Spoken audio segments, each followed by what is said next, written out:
Hey guys, come with me for an adventure to East Java from Bali. Here we get to Gili Manuk over in the western Bali, and this was a ferry to get over to East Java. The ferry takes about 1 hour to cross the river. It's quite a large ferry. For me, this is not my first time doing it. It's probably like my third time.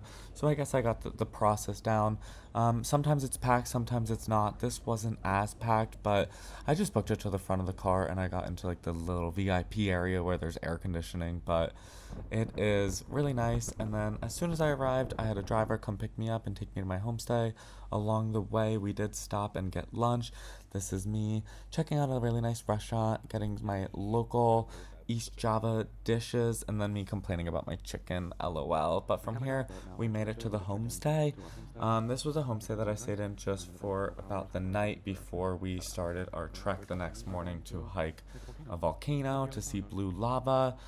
For some of you that don't know, a homestay is basically just an immersion accommodation experience where the guest lives in a local household. It usually offers a more personal and culturally rich alternative to hotels. A lot of the times we'll share meals with the host family or conversations, just understanding their daily routine. For me, I really like this just to, again, get a little more immersed into the local culture, and that's why I'm in East Java. But they woke me up around midnight and we went to start to hike. I was the only English speaker in this group. Half of them were from China and then a few of them were from Malaysia. So I rented a jacket because it's really cold at the summit.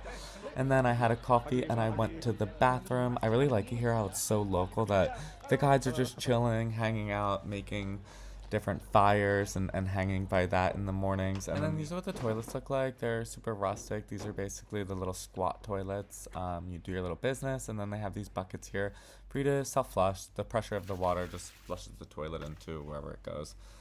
After this, we started the hike. This is us at the summit. This is my whole group. I was the only English speaker, so that was quite an experience for me as well. But I did learn some Chinese words and phrases. This is the start of the hike. There's thousands of people, all basically bum rushing it to the top of the volcano to try to see the blue lava, see the sulfur lake at sunrise. I've done this hike before. I came here in September and I didn't see any of the blue lava. So as soon as someone in my group needed this little like wheelchair thing to get you to the front, I was like, okay, it's my time to book it. I told my guide that I've done it before and he said, go, go, go. So basically, I ran to the top. It typically takes over an hour. I did it in like 25 minutes because I'm crazy. This is me buying water. I'm like, your boy needs to stay hydrated. So there's also miners that are constantly working the sulfur vents throughout the entirety of it. The miners are breaking off solidified sulfur that crystallizes near the vent. Those baskets that they're carrying could weigh between 70 and 90 kg, which is about like 150 to 200 pounds in those baskets, carrying up like the steep and rocky paths from the crater floor. It's super dangerous work just because they're always around these toxic fumes, unstable terrain, they could fall at any time. And LOL, me talking about the toxic fumes and then immediately ripping off my little mask to take these photos. I do it all for the gram, but you can see that like my eyes are burning, my throat's burning, my nose is literally leaking like a faucet. But I mean, look at these pictures. I think that was all worth it for me and my long-term health effects. It's nice to see that this guy at least has a mask on. Most of the workers like don't actually have masks on, and look how freaking heavy that is. Like, yeah, no thank you. And then afterwards, I got my pictures. I ended up paying a tour guide that wasn't my guide just to take photos of me because I needed the shot. And then afterwards, I booked it to the top for the sunrise. Like, are you serious? Look at this volcano crater. Yeah, this is so beautiful. I literally got so emotional at the top because I'm like literally crying here. And I was like, wow, what is my life? Like, I made this happen. I did this for me.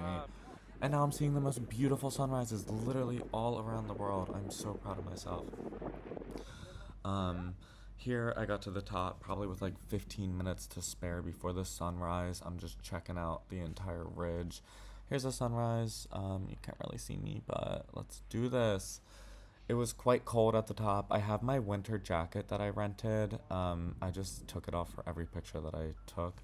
And then there's these like petrified trees at the top. It's so freaking beautiful. I'm not getting too close to the ledge, but I just want to say good morning. I took a lot of videos. Um, Look at that lake though. It's sulfuric acid lake. They say that if you like throw something in there, it'll disintegrate within minutes, so I am not going near the edge.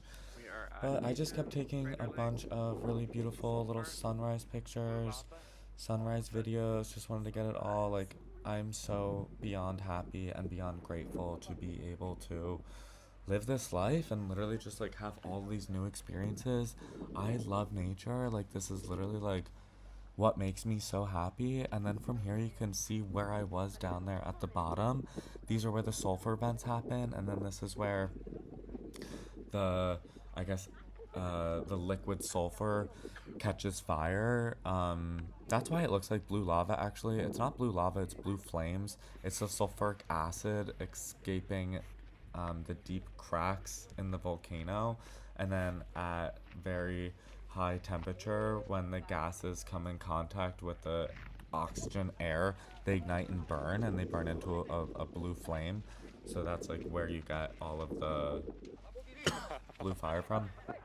But anyway, the sun came up, and now so did the clouds. The clouds started rising, so I was like, okay, I got a GTFO. On the way down, there's so many people that like are lazy or might have injuries, whatever, but there's all of these like Sherpas that are like Lamborghini, Lamborghini, Lamborghini, and it's over $100 to get down. It's honestly so annoying that there's like all this traffic going down too, because these like lazy people need their ride down. But here we are, we made it to the bottom, and it's really cute.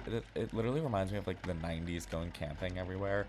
Some people camp the night before just so that they could wake up at like 2 a.m. and go to the top. And then there's a whole market down here. There's a huge community. I love these types of markets. I love interacting with the locals, learning a little bit more. So I went to the fruit stand. I got myself a little breakfast here. I tried, I think I got snake fruit.